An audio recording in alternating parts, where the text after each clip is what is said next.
When Matthew Perry watches old episodes of his hit comedy series Friends, he isn't listening for the jokes or enjoying the nuances of his performance as Chandler Bing. He's looking to see whether he was abusing drugs or alcohol at the time. "You can track the trajectory for my addiction if you gauge my weight from season to season," Perry reveals in his shockingly honest new memoir Friends, Lovers and the Big Terrible Thing, published today. "When I'm carrying weight, it's alcohol. When I'm skinny, it's pills. When I have a goatee, it's lots of pills." He reveals how Friends co-star Jennifer Aniston tried to save him from himself, how Courtney Cox and David Schwimmer united the show's sextet, and the fears that drove him to end a passionate romance with Julia Roberts.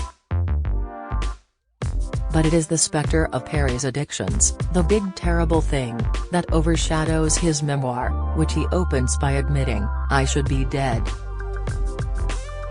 He writes about a mortifying period of alcohol-induced erectile dysfunction, and becoming so ill that when he bit into a slice of peanut butter toast his top teeth fell out, yes, all of them. He eventually had all his teeth replaced. "I would give up all the money, all the fame, all the stuff, to not have this disease, this addiction," he admits. Perry, 53, reveals that by the third season of Friends, in which he played sarcastic but insecure Chandler, he needed 55 Vicodin painkillers to get through each day, or he would feel so sick.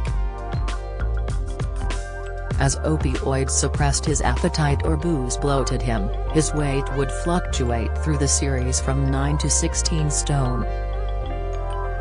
"I've probably spent $9 million, £8 million, or something trying to get sober," he confesses, after 15 stints in rehab, more than 6,000 Alcoholics Anonymous meetings, and 30 years of twice-weekly therapy. The abuse took its toll, his colon exploded in 2018. On life support, he spent 2 weeks in a coma and was hospitalized for 5 months. "I escaped death really narrowly," he admits today. He has undergone 14 operations, including 9 months wearing a colostomy bag, and reckons that by the age of 49 he had spent half his life in treatment centers or sober living facilities. Yet despite surgeons' warnings that he risked wearing a colostomy bag for life, he still lapsed back into drug and alcohol abuse, most recently quitting only 18 months ago, shortly before last year's Friends reunion television special. His last drug overdose came as Perry was poised to shoot opposite Meryl Streep and Leonardo DiCaprio in the 2021 dark sci-fi comedy film Don't Look Up, the biggest movie I'd gotten ever, and almost died again. Flying to a Swiss clinic to have a medical device inserted to alleviate his constant abdominal pain, before surgery he took a powerful opiate without telling his doctors. When given the anesthetic propofol, the drug that killed Michael Jackson, the combination proved almost fatal. "The propofol stopped my heart," Perry says. "For 5 minutes. Nothing had been beating. I was told that some beefy Swiss guy really didn't want the guy from Friends dying on his table, and did CPR on me for the full 5 minutes, beating and pounding on my chest. If I hadn't been on Friends, would he have stopped at 3 minutes? Did Friends save my life again? He may have saved my life, but he also broke 8 of my ribs." Battered and bruised, Perry was forced to abandon the movie. Friends, which followed the love lives and misadventures of 6 20-something adults in Manhattan, New York, debuted on American screens in September 1994, and ran for 10 smash hit seasons. Broadcast worldwide to more than 100 countries, it made household names of Perry and co-stars Aniston, Cox, Schwimmer, Lisa Kudrow and Matt LeBlanc. But through all 10 seasons, Perry confesses that he was only sober in season 9. Sobriety remains a daily struggle for Perry, who even now lives with a sober companion to watch over him and keep him on the straight and narrow. The alternative could be fatal, he knows. He had his first alcoholic drink at 14, and was boozing daily by 18. He remembers his first painkiller, taken after a jet ski injury, feeling like warm honey entering my veins. Feeding his addiction became a full-time job, he recalls, stealing drugs from strangers' medicine cabinets while touring homes for sale, and visiting several doctors a day seeking painkillers. "I would fake back injuries," he told the New York Times. "I would fake migraine headaches. I had 8 doctors going at the same time. It's exhausting, but you have to do it or you get very, very sick. I wasn't doing it to feel high or feel good. I certainly wasn't a partier.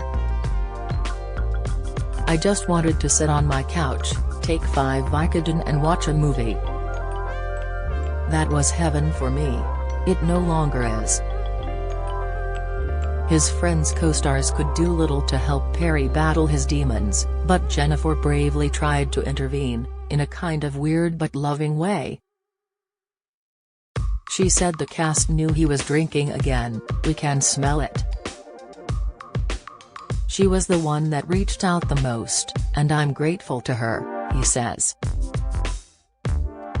Perry confesses that years before Friends debuted he asked Jennifer out on a date.